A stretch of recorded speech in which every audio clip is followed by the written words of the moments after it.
గంగా శుక్ల ఎల్ఎల్బిలో first. నిజంగానా? నిజంగానే.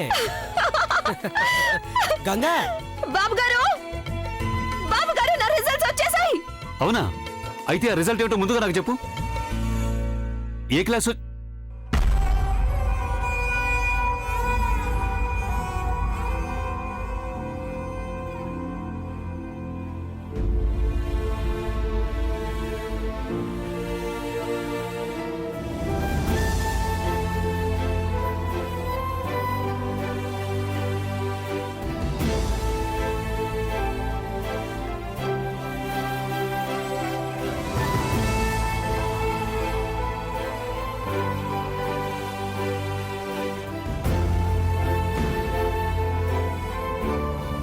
చాలా పెద్ద సంతోషకరమైన వార్త గోవిందయ్య గారు. ఇప్పుడు మా గంగ ఈ ఊరు మొత్తంలోనే ఫస్ట్ వచ్చింది.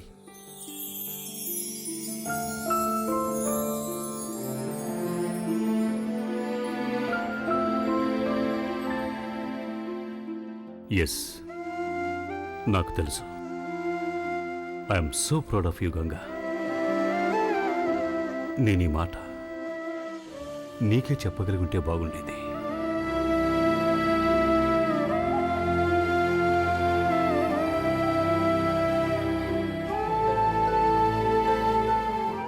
గంగా, పద, కోర్టుకి వెళ్ళాలి కదా.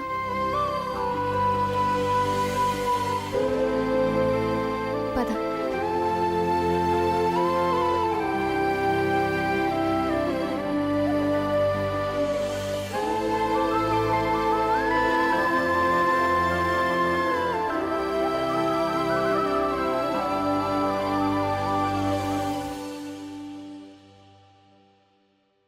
గోవిందయ్య గారు, ఇవాళ నాకు చాలా సంతోషంగా ఉంది. గంగ అతి గొప్ప విజయం సాధించిన రోజు. కానీ కొంతమందికి మాత్రం ఇదంత సంతోషంగా ఉండకపోవచ్చు. వాళ్ళకి ఈ వార్త విని నచ్చుండకపోవచ్చు. అయినా ఎలా నచ్చుతుంది? గంగకి వాళ్ళ దృష్టిలో ఎలాంటి విలువ లేదు, అసలు రెస్పెక్టే లేదు.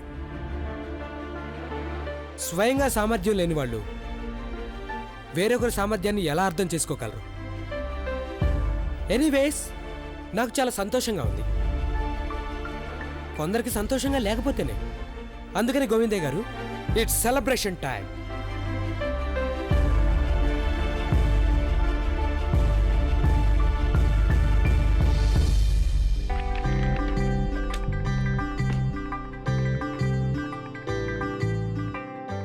గంగా, ఇవాళ ఎంతో ఆనందకరమైన రోజు కదా.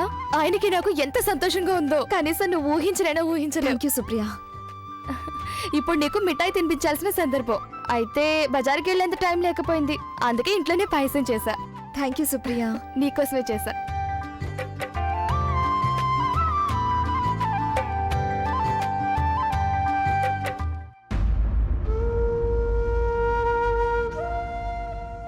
ముందు దీవించండి బాబు. చిరంజీవ, లే లే లే లే. ఇప్పుడు ఇవ్వండి. ఎప్పుడు ఇలాగే ఫస్ట్ వస్తూ ఉండాలి. థ్యాంక్ యూ బాబు. అరే అరే అరే, ఈ పిల్ల. మిస్టర్ సత్యరాజ్, మీ లాయర్ గారు ఏమన్నా చెప్పదలిచారా? Yes your honour.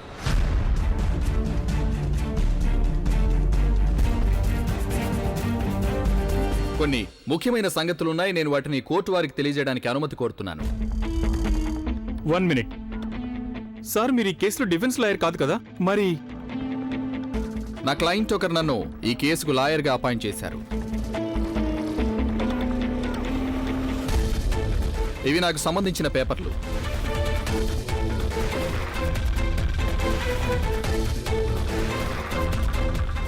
Your honour, నా పేరు advocate Ramesh Babu.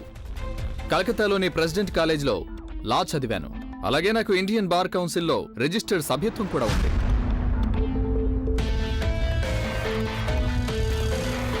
Thank you. నా ప్రతివాది డిఫెన్స్ లాయర్ గారు ఈ కేసును చాలా చక్కగా, ఉద్వేగభరితంగా ఈ కోర్టు ముందు ప్రజెంట్ చేయడం జరిగింది.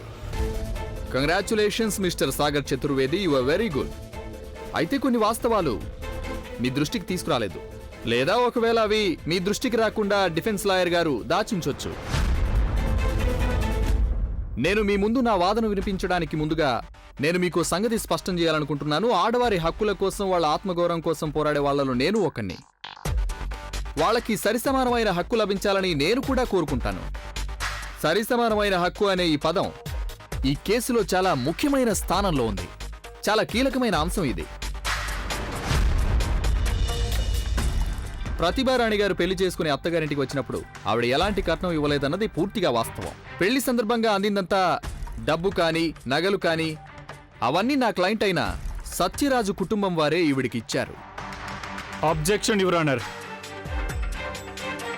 యువర్ ఆనర్, పెళ్లి సందర్భంగా ఆడపిల్లకిచ్చే కానుకలు, నగలు వాటన్నిటినీ స్త్రీధనం అంటారు. వాటి మీద భార్యకి పూర్తి హక్కు ఉంటుంది. ఎగ్జాక్ట్లీ. నేను కూడా ఆ మాట కాదనడం లేదు. యువర్ ఆనర్, ప్రతిభారాణి గారు ఏ ఉద్యోగం చేయలేదు. ఐ మీన్ టు సే, ఆవిడ ఎప్పుడైనా ఎక్కడైనా జాబ్ చేసి సంపాదించిందంటూ ఏమీ లేదు. దీన్ని బట్టి చూస్తే యువర్ ఆనర్, ఇంటి ఖర్చులన్నీ నా క్లయింట్ అయిన సత్యరాజు గారే భరిస్తూ వచ్చారు. వారు రాత్రి పగలు పనిచేశారు. అలా ఎంతో శ్రమపడి తమ ఇంటి ఈఎంఐలు కడుతూ వచ్చారు. ఆయన ఇద్దరు పిల్లల పెంపకం బాధ్యత కూడా వారి మీదే ఉంది. వారిది ఒక పరిపూర్ణ కుటుంబం. వారికి వృద్ధులైన తల్లిదండ్రులు కూడా ఉన్నారు. వారి బాధ్యత కూడా ఆయన మీదే ఉంది. ఈ సంగతులన్నీ పూర్తిగా తెలిసిన తర్వాత కూడా ప్రతిభారాణి గారు నా క్లయింట్ ని మొత్తం ఆస్తిలో సగం, వారి జీవితంలో సగం ఆల్మనీగా ఇవ్వాలని అడుగుతున్నారు. ఇది చాలా అక్రమం కదా యువర్ ఆనర్. అలాంటప్పుడు ఇందులో సమాన హక్కు అనే ప్రసక్తే లేదు. Objection here my lord. Your honour, ఇదంతా ఆడవాళ్ళకి వాళ్ళ హక్కు దక్కకుండా చేయాలని సాగించే పాతకాలపు వాదన. Objection sustained. In that case my lord, నేను మరికొన్ని అంశాలు కోర్టు వారి దృష్టికి తీసుకురావాలనుకున్నాను యువర్ ఆనర్. ఎలాంటి అంశాలంటే అవి ప్రతిభా గారు ఇంతవరకు కోర్టు వారికి చెప్పనేలేదు. నా క్లయింట్ నుంచి విడిపోయిన తరువాత ప్రతిభారాణి గారు ఒక మల్టీనేషనల్ కంపెనీలో జాబ్ చేస్తున్నారు. దానికి వారికి వచ్చే జీతం నా క్లయింట్కి వచ్చే జీతం కంటే ఎన్నో రెట్లు ఎక్కువ. అదొక్కటే కాదు యువర్ ఆనర్, ఆవిడ గారు నిన్న రాత్రే తన బాయ్ ఫ్రెండ్తో ఎంగేజ్మెంట్ కూడా చేసుకున్నారు.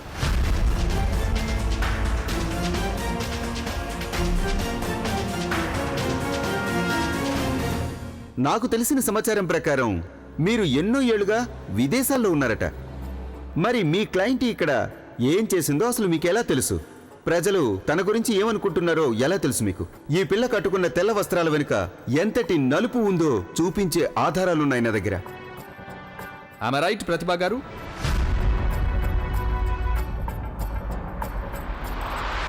వాదించడానికి వేరే ఏది దొరకనప్పుడు ఆడదాని శీలాన్ని వేలెత్తి చూపిస్తుంటారు వీళ్ళంతా. ఈ వకీల్ కూడా అలాంటివాడే. యువర్ ఆనర్, ఈ సంగతి నేను కోర్టు ముందు అన్నానంటే దాని అర్థం నేను ఆవిడ శీలాన్ని ప్రశ్నిస్తున్నానని కాదు.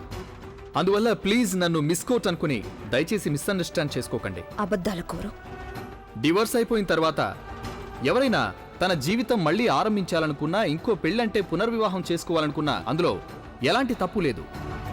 చట్ట ప్రకారం అది నేరం కాదు, అంగీకార యోగ్యం. అయితే ఎవరైనా తన భర్త నుంచి విడిపోయిన తర్వాత చట్టబద్ధంగా విడాకులు జరగడానికి ముందుగానే ఒకరిని పెళ్లి చేసుకోవడం, ఎంగేజ్మెంట్ చేసుకోవడం లీగల్గా కరెక్ట్ కాదు.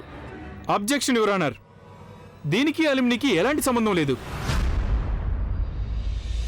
అండ్ మిస్టర్ రమేష్ గారు, మీరు నిండు కోర్టు ముందు నా క్లయింట్ని తప్పు పట్టడం, ఆవిడ శీలాన్ని ఇలా ప్రశ్నించడం ఇది చాలా తప్పు. Objection over ruled. Thank you your honour. విషయం ఇంతటితో ముగిసిపోలేదు యువర్ ఆనర్. ప్రతిభా గారు నా క్లయింట్ దగ్గర బలవంతంగాను వేరే మార్గాల ద్వారాను దాదాపు 12 లక్షల రూపాయల వరకు వసూలు చేశారు. దీనికి సంబంధించిన పత్రాలు, రసీదులు నేను కోర్టు వారికి సమర్పించడం జరిగింది. మీరు పరిశీలించవచ్చు. ఆ రసీదులు అసలైనవో కావో మేమెలా తెలుసుకోవడం? నేను చెప్తున్న మాట పూర్తి చేసుకోవచ్చా లేదా?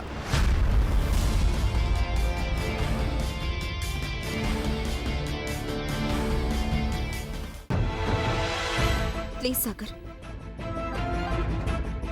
నన్ను వెళ్ళనివ్వు. చూడు, జరిగిందేదో జరిగిపోయింది. అదంతా గడిచిపోయిన కాలం. కావాలనుకున్నా మళ్ళీ తిరిగి రాదు. ప్లీజ్ దయచేసి ఇలా చేయొద్దు సాగర్. నీ అంతటి నువ్వే అలాంటి అగ్నిలో దూకావంటే నీతో పాటుగా మిగతా అందరూ భస్మం అయిపోతారు. వదలు.